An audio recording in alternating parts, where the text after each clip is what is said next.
I think now more than ever, gamers are concerned about the future of the industry. I mean, look at the current state of AAA gaming. Titles are being released unfinished, buggy, or just plain uninspired. Alright, now I know showing these games on screen makes it seem like I'm taking a pretty clear stance, but in reality I've actually been taking a back seat on the whole discussion. I'd like to think of myself as a pretty neutral party in the whole thing actually, and it's because of that I've been way more interested as to where new competition for these big studios who have been failing will come from. I mean, within just the last few years, we've seen massive falls from grace from huge companies, so much so that it seems like something new could slip right into the industry and just take over completely. Some think that's VR, some think it's AR, others think it doesn't matter because Microsoft's gonna buy it up and ruin it anyway. Me though, I have no idea what the next big thing will be. However, if someone from the future came up to me, shaking me, and was screaming, "Liam, the next wave of gaming will be on Roblox," I probably wouldn't even call them crazy. I mean, honestly, it's a real possibility at this point. Look at some of the stuff being made through this engine. Alright, take this VR FPS game that looks way better than any other VR options and promises features that current non-VR shooters say are too much work to implement. I mean, that is just ridiculous. And if you still don't believe that Roblox could be the next frontier of gaming, look at the sheer volume of genuinely respected Roblox horror experiences that have come out over the last few years. I mean, there's an endless stream of them, man. But one thing I learned very quickly when sitting down to research this video is that this game is a rabbit hole in and of itself, and the more you look into different games on the platform, the more confused you'll probably get. But by far the most confused I got was when I realized how many games on Roblox are trying to directly imitate other big titles, and with an accuracy that should be keeping some of these bigger developers up at night. Okay, but I can already hear you asking, what are you talking about? How is that possible? Well, that's exactly what I want to show you all today. So strap in and get ready because we are going to look at the straight up wild world of Roblox versions of popular video games.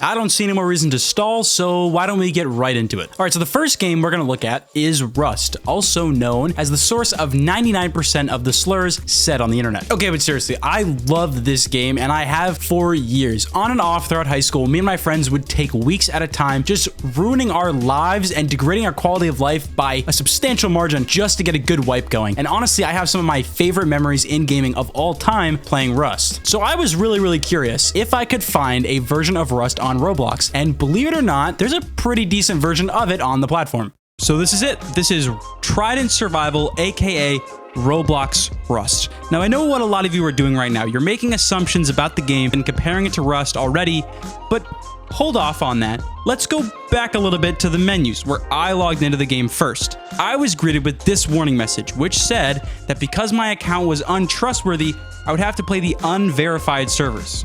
Honestly, I couldn't think of a single reason why the devs wouldn't trust my account, but whatever.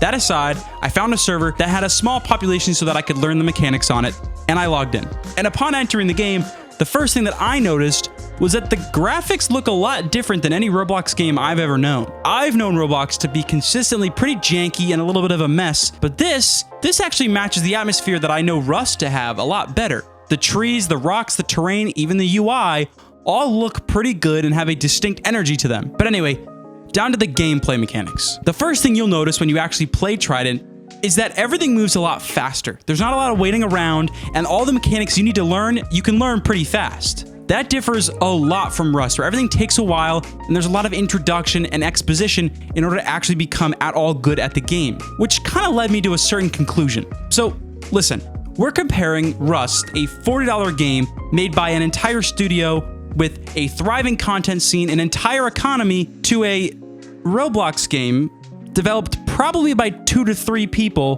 which you can play on your browser and is 100% free. To me, this game serves its own purpose, and that is to introduce people to this style of game, which is otherwise kind of hard to learn and not very friendly to new players. It's because of that I think a game like this is fine to have. I don't think anybody should be complaining about Trident existing. Okay, so with Rust versus Trident out of the way, I think it's time we move on to another game. Real quick, before we go to that next game, I just want to say I would really appreciate if you guys could subscribe to my channel if you haven't already. Apparently, YouTube tells me that 0% of you are subscribed. I don't know how that's possible. You know, it would be nice. You know, just saying.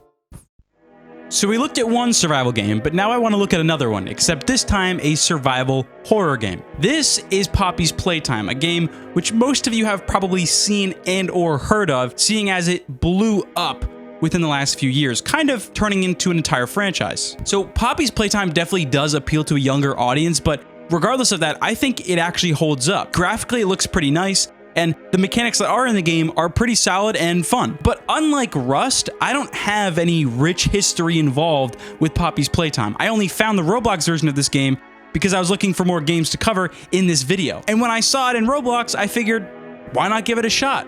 And honestly, I am so glad that I did. But why would I be glad? Well, I'll tell you, it's because Poppy's playtime on Roblox might actually be the funniest thing I've ever played. I mean, the goofiness of this version of Poppy's playtime really cannot be understated. Just look at the difference between the two title screens you're looking at now. I mean, one is polished and perfect, and the other is definitely Roblox, I can tell you that much. But regardless, once you get past the title screen, the first big difference you're going to notice is that Poppy's playtime on Roblox is actually multiplayer, which is good, actually. It's kind of nice to be able to play this with friends, even if it's just to laugh. That being said, the dialogue that comes along with that is laughably bad, and it covers your screen and prevents you from playing in certain parts, and it's buggy, and it's cringy, and it's just, I don't know why it's here, but I respect the developers nonetheless for adding it. One other noticeable difference is that the game is much shorter on Roblox, and this is pretty obviously because there are some mechanics and some sections of the game that just aren't realistic to add into this engine. The biggest one being the retraction of the hands mechanic. This causes some really weird replacements, like having to do parkour to get the key from Huggy Wuggy in the first room, but nevertheless, it is excusable considering the fact that this is on Roblox. Honestly though, seriously, this is a pretty good adaptation of the original game. The places where they had to improvise aren't necessarily too offensive. Huggy Wuggy's model is pretty accurate.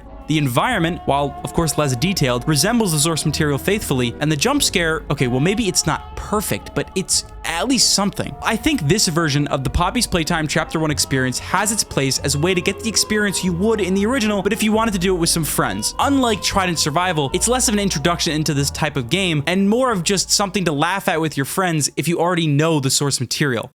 I think up until this point in the video, I've been generally speaking pretty nice to both the players and developers of Roblox. But here is where I kind of become the villain, because I just want to take a few seconds to judge whoever is playing this type of Roblox game. Okay, hear me out. If you can play Agario on Roblox, that means you can at least run it on your browser. So why would you not just play it on the website? I don't know, maybe I just don't understand. I guess the argument to playing it on Roblox is that you want to see your cube in 3 dimensions, which is fair. I get that, but you're only going to be playing against 2 to 3 people anyway. So to me, it would just make way more sense to play it on the actual website. I don't know, like I said, maybe I just don't understand, but I had a similar experience when playing Slither.io, which is also on Roblox, and so I had to say something about it here. All right, so here we are at the last game that I'm going to talk about, and it is the infamous Roller Coaster Tycoon. I figured this game was pretty important to talk about for a few reasons, but mainly because of the fact that unlike the last 2 games, there's not one direct copy of this game. It actually inspired an entire genre of games that are littered across the Roblox website. And because of their notoriety, I figured it was really important to talk about where they came from, and most of them can be traced back here. This is the oldest game we've talked about thus far, which is super important because that means that Roblox has a chance to take the lead graphically.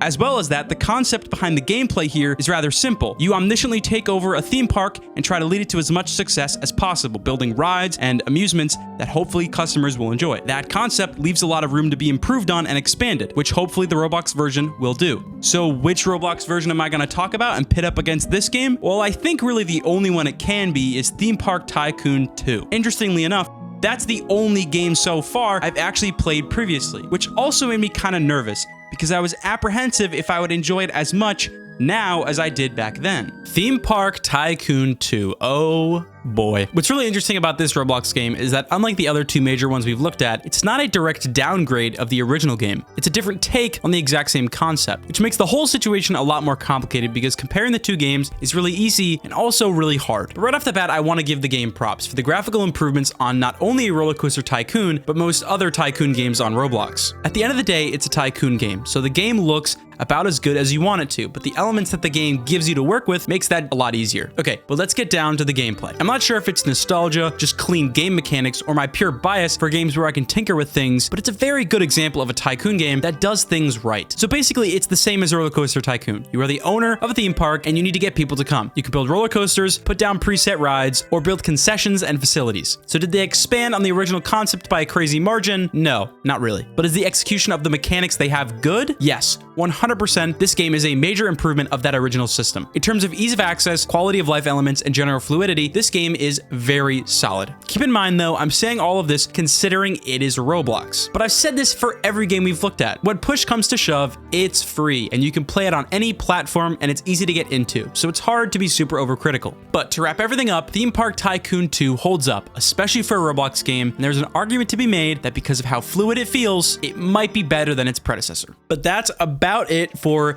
video games versus their Roblox equivalent. If you guys like this video, please drop a like, and if you want to subscribe, like I said earlier, apparently 0% of you are subscribed, but nonetheless, I hope you enjoyed, and I will see you next time. Let's go. Back in the middle, it's gone. She like I smell cologne. Yeah, I just signed the deal, I'm on.